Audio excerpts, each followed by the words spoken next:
মাত্র ১০০ টাকা খরচ করে ১০০০ টাকার নাস্তা আপনি কিন্তু নিজের ঘরেই বানিয়ে নিতে পারবেন। ক্ষীরসাই বাটার বান, এটা খেলে কিন্তু মানে মন ভরে যাবে। এত মজার এই বাটার বানটা, এটা যখন মুখে দিবেন মনে হবে যে আমি অন্য একটা দেশে চলে আসছি। হ্যাঁ, ঠিক তাই, আপনি সত্যিই শুনছেন। এটা কিন্তু তার্কিশ একটা বান, আর এই বানটা কিন্তু আপনি নিজেই তৈরি করতে পারবেন। এটা হলো ইস্ট, আর এই ইস্টটা কিন্তু আমার নিজের ব্যক্তিগত ইস্ট। এটা যদি কারো লাগে তাহলে আমার কাছ থেকে নিতে পারবেন। এই ইস্ট ছাড়া কোনো বানই কিন্তু পারফেক্ট হবে না। পারফেক্ট বান বানাতে গেলে যে কোনো পাউরুটি, মানে ছোট ছোট বান, বার্গার বান, তারপর আপনার যেই ধরনেরই হোক না কেন পাউরুটিগুলো যদি বানাতে চান, তাহলে কিন্তু সত্যিই আপনার পারফেক্ট যে একটা ইস্ট সেটা লাগবে। এই ইস্ট ছাড়া কিন্তু কোনো দিনও পারফেক্ট পাউরুটি বানানো সম্ভব না। ১.৫ কাপ ময়দার জন্য আমি কিন্তু ১ টিস্পুন পরিমাণ ইস্ট দিয়েছি। আর এদিক থেকে আমি বানের ভেতরে পুর দেওয়ার জন্য দুধ অ্যাড করে দিচ্ছি। এখানে ২৫০ গ্রাম দুধ আছে। আমি এখানে ১ টেবিল চামচ পরিমাণ কাস্টার্ড পাউডার, ২ টেবিল চামচ পরিমাণ কর্নফ্লাওয়ার আর স্বাদ মতো চিনি দিয়ে আমি এখন দুধটাকে জাল করে নেব। এই পর্যায়ে অনবরত দুধ নাড়া দিতে হবে, নতুবা তলানিতে লেগে যাবে। যেহেতু এখানে কাস্টার্ড পাউডার আর কর্নফ্লাওয়ার অ্যাড করেছি, তাই কিন্তু খুব দ্রুতই দুধটা জমতে শুরু করবে। এটা হলো বাটার। এখানে আমি ১ টেবিল চামচ পরিমাণ বাটার দিলাম। এটাও আমার নিজের তৈরি করা বাটার। আসলে আমি চেষ্টা করি সবসময় হোমমেড জিনিসগুলো দিয়েই আমার বাচ্চাদের জন্য নাস্তা তৈরি করতে। আর আমার নিজের হাতে তৈরি করা বাটার, ঘি, ইস্ট লাগলে কিন্তু স্ক্রিনের উপর ফোন নাম্বারে ফোন করে অর্ডার করে নিতে পারবেন। অনেকেই বলে রান্নার মধ্যে কিছু একটা গোপনীয়তা আছে। আসলে পারফেক্ট উপকরণগুলো যদি না হয়, রান্নাটা পারফেক্ট হয় না। আমার কিন্তু কাস্টার্ডটা তৈরি করা হয়ে গেছে, আর কাস্টার্ডটা নামানোর পর এটা কিন্তু অনেকটাই মানে আরও থকথকে হয়ে যাবে। তো সেই জন্য এরকম থিকনেসের যখন আসবে তখনই কিন্তু নামিয়ে নিতে হবে।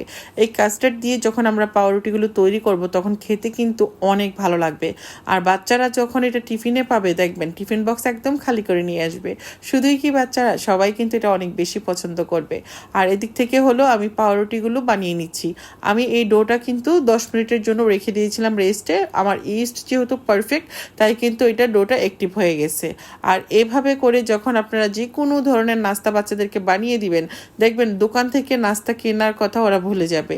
সকালবেলা যদি এরকম একটা হেলদি নাস্তা পায়, তাহলে আর বাচ্চাদেরকে কেন আমরা বাহির থেকে অস্বাস্থ্যকর নাস্তাগুলো কিনে দিব বলেন তো? আর এই তো, নিজের বাচ্চাদের খেয়াল তো নিজেদেরই রাখতে হবে, তাই না? এই নাস্তাটা তৈরি করে আপনারা চাইলে কিন্তু নর্মাল ফ্রিজে রেখে ১ সপ্তাহের মতো খেতে পারবেন। নামিয়ে জাস্ট ওভেনে একটু গরম করে দিতে পারেন, অথবা তাওয়ায়ও কিন্তু ছেঁকে দিতে পারেন। বাচ্চারা টিফিনে কিন্তু বেশ মজা করে খাবে। আর বাসায় গেস্ট আসলেও কিন্তু তাদেরকে দিলে তারা মনে করবে আপনি বাহির থেকে কিনে নিয়ে আসছেন। এত ভালো লাগে এটা খেতে। আর উপর থেকে যখন আমি এই মুখটা বন্ধ করে দিলাম, খুব ভালো করে কিন্তু মুখটা বন্ধ করে দিতে হবে, যাতে করে তেলে ভাজার সময় এটা ছুটে না যায়। আমি তো তেলে ভেজে নিচ্ছি, আপনারা চাইলে চুলায় বেক করতে পারেন, অথবা এটা ওভেনেও বেক করতে পারেন। আমি তো লম্বা লম্বা করে শেপ দিয়েছি, আপনারা চাইলে কিন্তু গোল গোল করেও বানাতে পারেন আপনাদের পছন্দ মতো শেপ দিয়ে। আর এখন কিন্তু তেলের মধ্যে দিয়ে দিলাম। তেলটা কিন্তু খুব বেশি গরম অবস্থায় দেওয়া যাবে না, তাহলে কিন্তু উপর থেকে কালার এসে যাবে আর ভিতর থেকে সুন্দরভাবে ফুলে উঠবে না। তেলটা যখন একটু গরম হবে, তখন কিন্তু এই নাস্তাগুলো দিয়ে দিতে হবে। দিয়ে এপাশ ওপাশ করে ঘুরিয়ে ৪ মিনিটের মতো ভেজে নিলেই কিন্তু হয়ে যাবে। আশা করছি এই রেসিপি আপনাদের ভালো লাগবে। যখন বাসায় তৈরি করবেন তখন দেখবেন, অবাক হয়ে যাবেন। এটা এত বেশি মজার হয়, যখন খাবেন তখন নিজেই অবাক হয়ে যাবেন। আসলে খুবই টেস্টি নাস্তাটা। আমি তো কাস্টার্ডের পুর দিয়ে তৈরি করলাম, আপনারা কিন্তু চাইলে মাংসের কিমা অথবা যে কোনো ঝাল সবজি দিয়েও বানাতে পারেন। যে যেভাবে পছন্দ করেন বানিয়ে নেবেন। সবাই ভালো থাকবেন, ভালো লাগলে ভিডিও বেশি বেশি করে শেয়ার করবেন। আজকের মতো বিদায় নিয়ে নিচ্ছি, ইনশাল্লাহ নতুন কোনো রেসিপিতে দেখা হবে। তো চলুন একটা ভেঙে দেখিয়ে দিই ভেতরটা কতটা সফট হয়েছে, মাশাআল্লাহ।